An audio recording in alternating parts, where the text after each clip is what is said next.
stock market news, video update. It's Friday, October 23rd. I just want to go over some articles and stuff that I thought were interesting during the week that we could discuss and just talk about that I thought would be important. Any news that happens today, I'm not going to make the video on. It's pretty early in the morning. Trying to film in a quiet time, So anyway, let's start. Earlier in the week, Google has had a lot of antitrust things happening lately. I guess the last few months. It's kind of obvious. Google has a massive platform or control over search engine. They have, again, the two largest search engines in the world. Google, Chrome, and YouTube. Basically, people are getting mad or getting fearful that Google is breaking some rules or something, because I guess specifically I can't find the exact article it discussed this, but basically Google pays Apple about $10 billion every year to make Chrome their default search engine. So, people on Apple phones, they immediately have Chrome. On Safari, their default search engine is Chrome. And Google, just basically owns that. But the thing people are missing, I think, is that they can change their search engine if they want to. And in my opinion though, I don't think a company paying another company for a service such as, hey, default option, make it Chrome, but the individual can still change their search engine if they want to. But in reality, most people don't want to, because Google Chrome is far superior. So Google's going through some antitrust stuff. We could take a look at their stock price. I don't think it didn't really do anything to them. That's no surprise. If I was still invested in, I wish I had my shares still, but if I was invested, I would not really care. I think this was the day they announced it, the 20th. So it did fall a little bit, but I don't think this is a big issue. People are just kind of getting mad. I'm not trying to kiss up to Google, but they do have a large monopoly kind of business around search engine and that kind of metadata or whatever, but I don't think it's illegal. Next up, we have Snapchat. Snapchat's revenue surged in the latest quarter as social media company attracted more users to, as well as advertisers looking to reach. So basically, their revenue doubled what Wall Street was anticipating. You can check out Snapchat's stock. It literally went from $28 and closed 36, about a 30% increase just on earnings, and it's still ripping higher as of today, Friday. Kind of looks like it's fading a little bit, but wow, it is very. Snapchat did very well, which is surprising for me. I still don't like this business model, this company. I think the product is bad, but the stock's pretty good and they are doing well, so that's good for them. Just from my user experience on Snapchat, I hate the ads placement. I hate all the clickbait, it's just not my type of platform. However, again, I'm probably not the target audience for the platform anyway.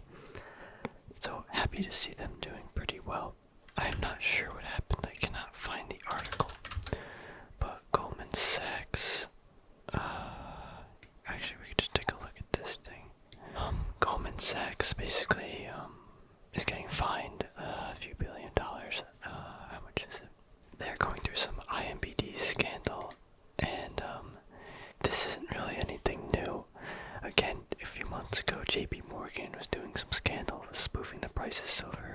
Now Goldman Sachs is doing something with this. These big banks just have so much power, and they're just they're not even gonna get fines that much relative to probably how much they're making. This stuff isn't gonna change. It's been going on for 15, at least 10 years, probably 15 years. These banks are so powerful. They do whatever they want, and this is just a slap on the wrist. Again, all this, even JP Morgan getting fined a few $1 billion for spoofing silver, is just a slap on the wrist with the amount of price and money that they've made and manipulated. And this will continue to happen because basically the banks, wherever money are used around the world, or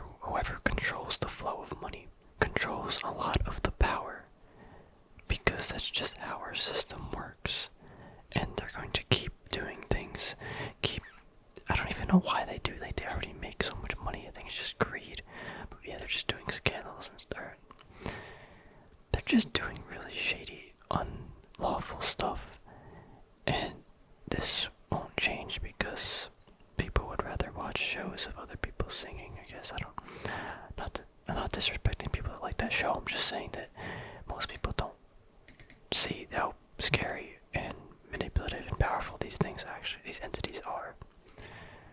But yeah, I can't find the Wall Street Journal article, but we have a article on my brokerage account that kind of illustrates some of it.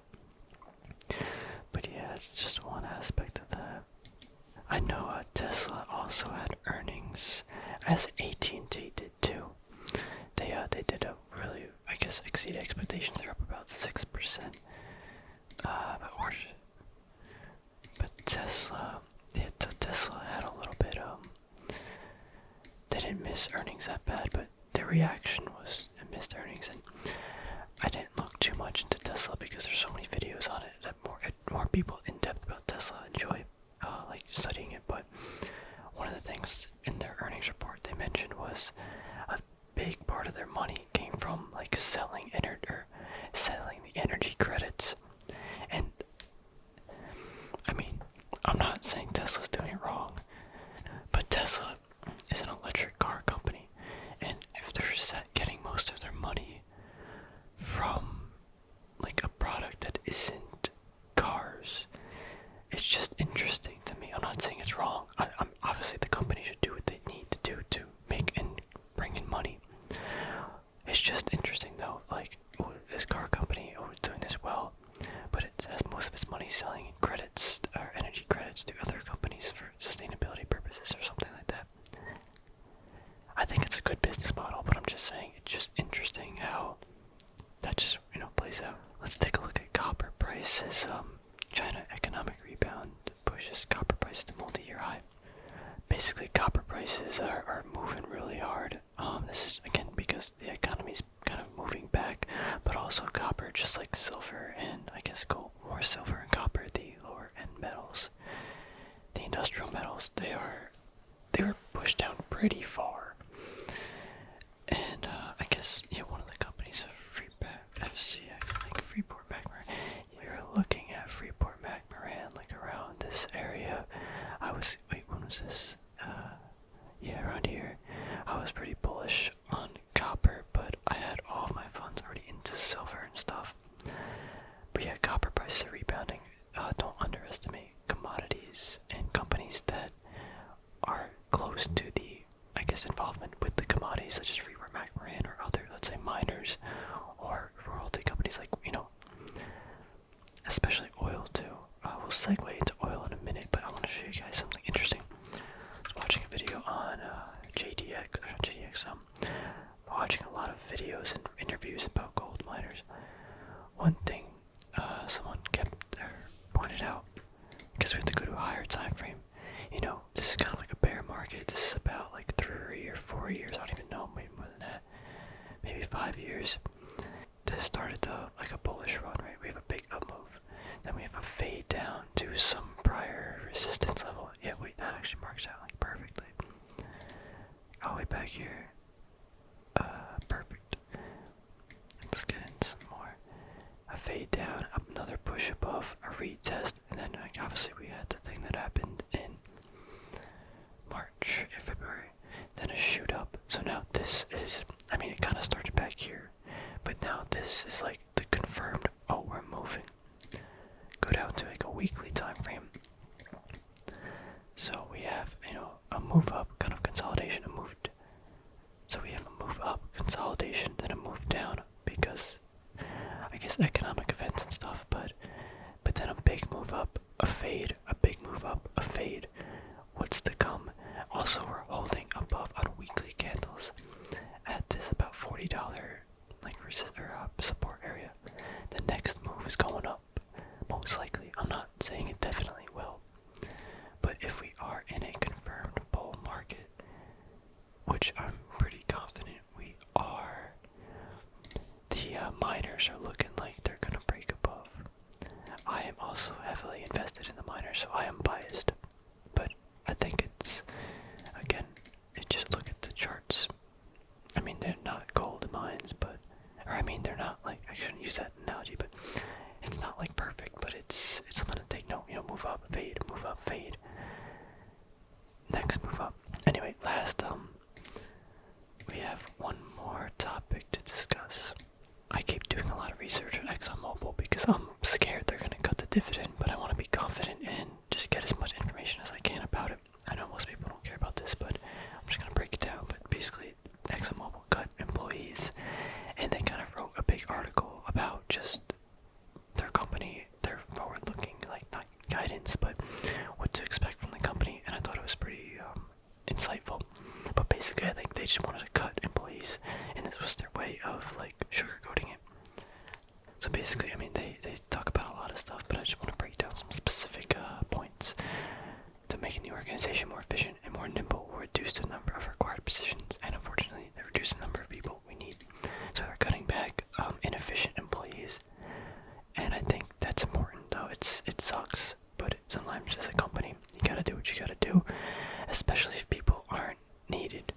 It's just how the game's played, and I like that decision, although it is sad. It's not something that's fortunate, but looking at it from, again, a business point of view, if someone is not needed in a position, they should be doing something else more productive. So this is their energy despair.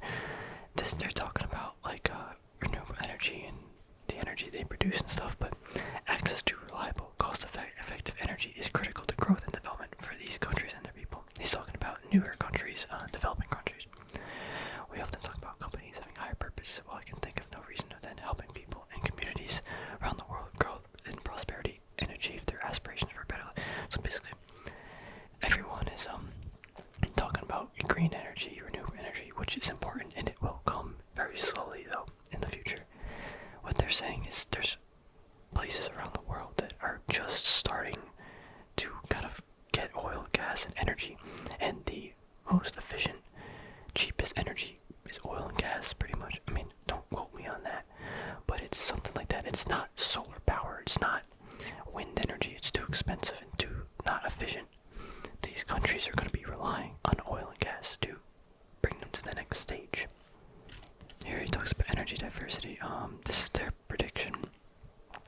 2040, despite increasing investments in new renewables and concerns with emissions, oil stocks are projected to make up 50% of the global energy mix. That's just their predictions. I mean, it could be a very vague number, but that's just what they project. I'm taking it with a grain of salt, but basically, what to take away from that is this will be in the future, oil and gas. You can't just get rid of it. It's not that easy economically, like politically. You have to build all these plants and things to store the energy. It's different, and you can't just convert from solar power, from oil and gas to solar power in like 10 years. That's not possible. I mean, maybe it is. That'd be awesome. I'd be down for that, but being realistic, it's challenging. Yeah, here they mentioned the transition of energy system will take a long time because of its size, complexity, the amount of infrastructure required to keep running efficiently. Just remember, it took roughly 100 years for oil to replace coal as the world's dominant energy form. Now, yeah, you could say that they didn't have as much technological advancements, but everything is relative. So at the time, oil maybe seemed a lot more beneficial, and the technology at the time might have been better. But it's all relative, so it's very hard to predict, but I don't think it's going to take like 10 years to transition. It's going to be a little while. Here ExxonMobil talks about like just how they're being, I guess, more climate friendly. So for the longer term, they're pursuing advances in high emission sectors, power generation, and commercial transportation industry. I mean, I know that from a company point of view, I bet that they are seriously trying to like consider limiting their environmental impact. I feel like most companies want to do that. If they actually go with their plan, I'm not sure, but it's something that they are addressing. So here, our outlook for projecting oil demand to grow. So yeah, they're projecting the oil to grow at 0.6 per year, and gas at 1.3%, and depletion rates and new oil production to increase by nearly 8% year over year, natural gas by 6%. So they're expecting, it's not oil demand to grow slowly, but how much of it's being used is going to be a lot more. We also know this certain situation is temporary, but with a certain uncertain path at play there. Basically, they think this is going to be very short term. I have my doubts with this. I think most of it's political, like the whole situation we're in with like the pandemic, but it exists. I'm just saying that it's definitely more political than actual disease, but they think it's temporary, and we'll see what actually happens. But yeah, anyway, I just wanted to raise this to your attention, everyone's attention, because I thought it was kind of important for anyone with ExxonMobil like shares, and yeah. But anyway, that's gonna wrap up this video. Hopefully you guys enjoyed. Anyway, that's gonna wrap up this video.